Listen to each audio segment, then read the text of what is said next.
Hello everyone, I hope you all are fine and welcome to my channel. This is Khushbu here. In today's video, we are going to talk about chapter 1 chemical reaction and equation, which comes in a category of chemistry of class 10th science. Let's start it. First of all, focus on the chapter name. What's the name of the chapter? Chemical reaction and equation. Basically, this whole chapter revolves around chemical reaction, and that chemical reactions bring out the chemical equations. तो first thing, what is chemical reaction? हमने छोटी classes में भी पढ़ा है chemical reaction physical reaction का difference between हम already हमें पता है. तो एक बार रिवाइज करते हैं. What is chemical reaction? The process in which new substances with new properties are formed from one or more substances is called chemical reaction. आसान शब्दों में बोला जाए तो chemical reaction is a reaction in which two chemicals combine to form something new and that new product have new properties. वो अपने initial state में original state पे दोबारा नहीं जा सकता, उसकी खुद की अपनी न्यू प्रॉपर्टीज़ होंगी. ठीक है, एक एग्जांपल लेते हैं प्रैक्टिकल डेली लाइफ से. For example, digestion of food, rusting of iron, respiration, formation of curd, burning of wood. Now, here are some examples of chemical changes. I have not mentioned here some chemical reaction, what chemical reaction involves. Please listen carefully. What happens when chemical reaction occur? आप कब कह सकते हो कि chemical reactions हो रही है? तो these are the events which will take place. First one is change in state. Second is change in color, change in temperature, and evolution of gas. Okay. Change in state, change in color, change in temperature, evolution of gas. These are the events which occur during the chemical reaction. Now, let's come on another topic, which is chemical equation. What is chemical equation? A chemical reaction is represented by a chemical equation. It involves uses of symbols of elements with mention of physical state. तो chemical reaction equation क्या है? Basically जो chemical reaction होती है उसको एक symbolic form में लिखना with the help of symbols. Elements are written in a symbolic form is known as chemical equation. उनकी फिजिकल स्टेट्स भी लिखते हैं कौन से स्टेट में. फॉर एग्जांपल, सॉलिड स्टेट को एस से डिनोट करते हैं, लिक्विड स्टेट को एल से, स्मॉल एल से, गैसियस स्टेट को जी से और एक्वा स्टेट को ए क्यू से. Let's take an example. What happens when zinc react with sulfuric acid? Here I have taken the example of zinc with sulfuric acid. The product will be zinc sulfate plus hydrogen gas. Zinc plus H2SO4 gives out ZnSO4 plus H2. Now here on in the left hand side, zinc and H2SO4 are the reactants. And what are products? The products which are formed on the right hand side, ZnSO4 plus H2 hydrogen gas, are the products. How can we define reactants? The substances which take part in chemical reaction are called reactants. And products, what are products? The substances which are formed in the right hand side are known as products. I think it may be clear right now. Now, most important topic of this chapter is balancing. Balance. अब हम equation को balance करेंगे. तो balance करने से पहले हमें ये पता होना चाहिए why there is need to balance. ऐसी क्या इमरजेंसी आ पड़ी कि हम इक्वेशंस को बैलेंस करते हैं. First one, according to the law of conservation of mass can neither be created not destroyed in chemical reaction. Mass is neither created not destroyed. It can not be destroyed.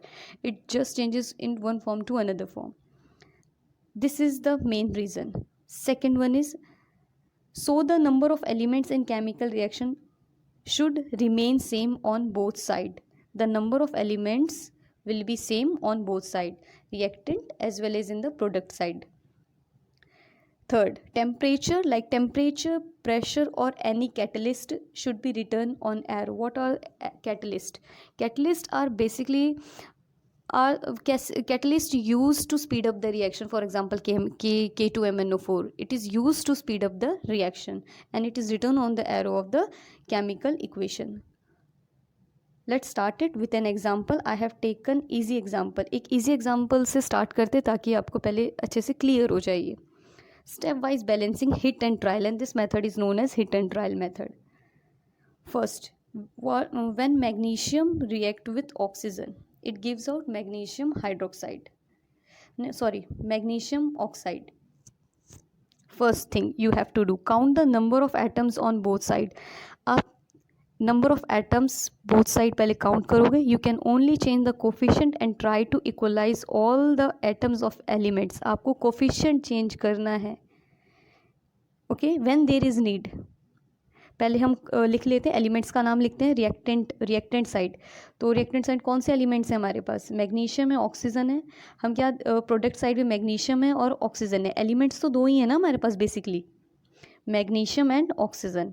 तो reactant side कितने atoms हैं magnesium के? Reactant side मतलब left hand side magnesium के कितने atoms हैं? एक atom है. ठीक है. और प्रोडक्ट साइड मैग्नीशियम के कितने एटम्स हैं? वहाँ पे भी एक है. Okay, done. Now reactant side oxygen के कितने एटम्स हैं? दो एटम है. Reactant side left hand side आप देखिए, ऑक्सीजन के कितने एटम्स हैं? दो हैं, तो हमने दो लिख दिया. और प्रोडक्ट साइड ऑक्सीजन के कितने एटम्स हैं? एक है, इसलिए मैंने एक लिखा है. जो ब्लैक है, जो ब्लैक कलर से है, आप उस पर भी फोकस करिए. Now the second thing, but मैं यहाँ पे क्या देख रही हूँ कि रिएक्टेंट साइड मैग्नीशियम 1 है, प्रोडक्ट और प्रोडक्ट साइड भी मैग्नीशियम 1 है, लेकिन ऑक्सीजन रिएक्टेंट साइड 2 है और प्रोडक्ट साइड ऑक्सीजन 1 है. तो मुझे प्रोडक्ट साइड ऑक्सीजन को बैलेंस करना है. प्रोडक्ट साइड ऑक्सीजन को बैलेंस करना है. तो basically what I have said that you have to change the number of atoms at the coefficient. आपको कोफिशिएंट आगे मतलब फ्रंट में आपको नंबर इक्वलाइज करना है. अब क्या करेंगे, ऑक्सीजन को जो प्रोडक्ट साइड है उसे 2 से क्या करेंगे? मल्टीप्लाई. जब उसे 2 से हम मल्टीप्लाई करेंगे तो 2 MgO के आगे आएगा, फ्रंट पे आएगा. ठीक है, जिससे हमारे मैग्नीशियम के भी कितने हो गए? एटम्स 2 हो गए. ठीक है, तो प्रोडक्ट साइड मैग्नीशियम के और ऑक्सीजन के एटम्स कितने हो गए? 2. तो रिएक्टेंट को भी इक्वलाइज करने के लिए, क्योंकि मैग्नीशियम प्रोडक्ट साइड 2 है, तो रिएक्टेंट के साइड भी इक्वलाइज करने के लिए वहाँ पे भी हमें 2 से मल्टीप्लाई करना पड़ेगा, जो मैंने रेड कलर से शो करा है. जो हमारे पास अभी इक्वेशन आती है वो क्या बन के आएगी हमारे पास? 2Mg plus O2 2MgO. Magnesium plus oxygen give magnesium oxide. Now this is the balance equation. I hope you may understood. जितनी प्रैक्टिस आप करेंगे उतना होगा. Now let's take another example. Example 2. What happens when iron react with water? Okay, now let's start with this. When iron reacts with water, it gives out ferric oxide plus hydrogen gas. First of all, what you have to do, write down the elements used in equation. In whole equation write down the elements. what 3 elements मुझे दिखाई दे रहे हैं. एक तो iron, hydrogen और oxygen. आप इन तीनों elements को टेबल में लिख देंगे. Now number of atoms on reactant side, और रिएक्टेंट साइड हमें पता है लेफ्ट हैंड साइड है, तो लेफ्ट हैंड साइड में आयरन कितना है? 1. हाइड्रोजन कितने हैं? 2. ऑक्सीजन कितने हैं? 1. Now came on product side means right hand side. तो राइट हैंड साइड में हमारे पास आयरन कितना है? 3. ऑक्सीजन कितने हैं हमारे पास? 4. और हाइड्रोजन कितने हैं हमारे पास? 2. ठीक है, तो आपको अभी क्या ध्यान में, किसको सबसे पहले करें? तो first of all take a look on the maximum number of atoms. आप यहाँ आपका फोकस होना चाहिए कि कहाँ पे मैक्सिमम नंबर ऑफ एटम्स है. तो कहाँ पे हैं? Fe3O4. प्रोडक्ट साइड में Fe3O4 और रिएक्टेंट साइड में H2O. ठीक है, तो सबसे पहले आपका टारगेट क्या रहेगा कि मैं इन दो कंपाउंड्स को स्टेबल करूँ, मतलब बैलेंस करूँ. मैं यहाँ पे लिखा हुआ है और I have mentioned it, equalize the number of atoms of element which has maximum number by putting in front of it. Maximum number of atoms in front of it. Now second one is try to balance elemental gases at last. Point to be noted, try to balance elemental gases at last. तो क्या करना है? सबसे पहले Fe3O4 plus H2 gas, जो reactant side H2 है, वहाँ पे हमारे पास ऑक्सीजन सिर्फ और सिर्फ 1 है, तो बैलेंस करने के लिए सबसे पहले हम किससे मल्टीप्लाई करेंगे? ऑक्सीजन को 4 से। जब हम ऑक्सीजन को 4 से मल्टीप्लाई करते हैं, हमें पता है कि जो 4 है वो H2O के आगे आएगा, H2O के आगे आएगा 4। तो बेसिकली हाइड्रोजन कितने हो जाएंगे? 8 हो जाएंगे। हाइड्रोजन 8 हो जाएंगे, तो मैंने रिएक्टेंट साइड हाइड्रोजन जो पहले 2 था उसे किससे मल्टीप्लाई करा? 4 से। क्योंकि जब हम आगे कोफिशिएंट आगे 4 लगा रहे हैं H2O के आगे, तो ऑक्सीजन 4 हो रही है और वो 4 2 से भी मल्टीप्लाई हो रहा है, तो हाइड्रोजन कितने हो गए? 8 हमारे पास। ठीक है, पहला स्टेप हम ये करते हैं। फिर हम देखेंगे, फिर हम नेक्स्ट साइड जाते हैं, प्रोडक्ट साइड। तो आयरन कितने हमारे पास? 3, लेकिन रिएक्टेंट साइड कितने हैं? 1। फिर हम क्या करेंगे? रिएक्टेंट साइड आयरन को किससे मल्टीप्लाई करेंगे? 3 से। अब क्या क्या चीज़ बैलेंस होगी पहले फोकस करते हैं। अब आयरन रिएक्टेंट साइड भी 3 है और प्रोडक्ट साइड भी 3 है, लेकिन प्रोडक्ट साइड हाइड्रोजन कितने हैं? 2 हैं बेसिकली, और रिएक्टेंट साइड हाइड्रोजन कितने हो गए अभी after putting 4 as a coefficient in front of H2O? 8। अब यहाँ पे भी 8 करना है हाइड्रोजन को प्रोडक्ट में भी, तो हम 4 से क्या करेंगे? Multiply. Now the number of atoms in both side 8 8, the number of atoms of oxygen 4 4। जो हमारे पास अभी बैलेंस इक्वेशन आती है वो कुछ इस तरह होगी, 3Fe plus 4H2O, Fe3O4 plus 4H2।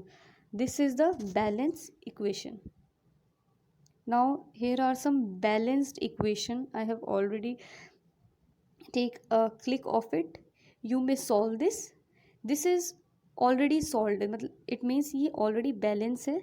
आप पहले इसे विदाउट बैलेंसिंग की फॉर्म में आप लिखें और खुद ट्राई करें, फिर आंसर्स को मैच करें। आई hope you may like my video. Please do practice at home of this kind of question more and more. This is important concept balancing, और फर्दर आगे हायर स्टडीज़ में भी काम आएगी आपकी. आई hope you may like my video. Thank you for watching it.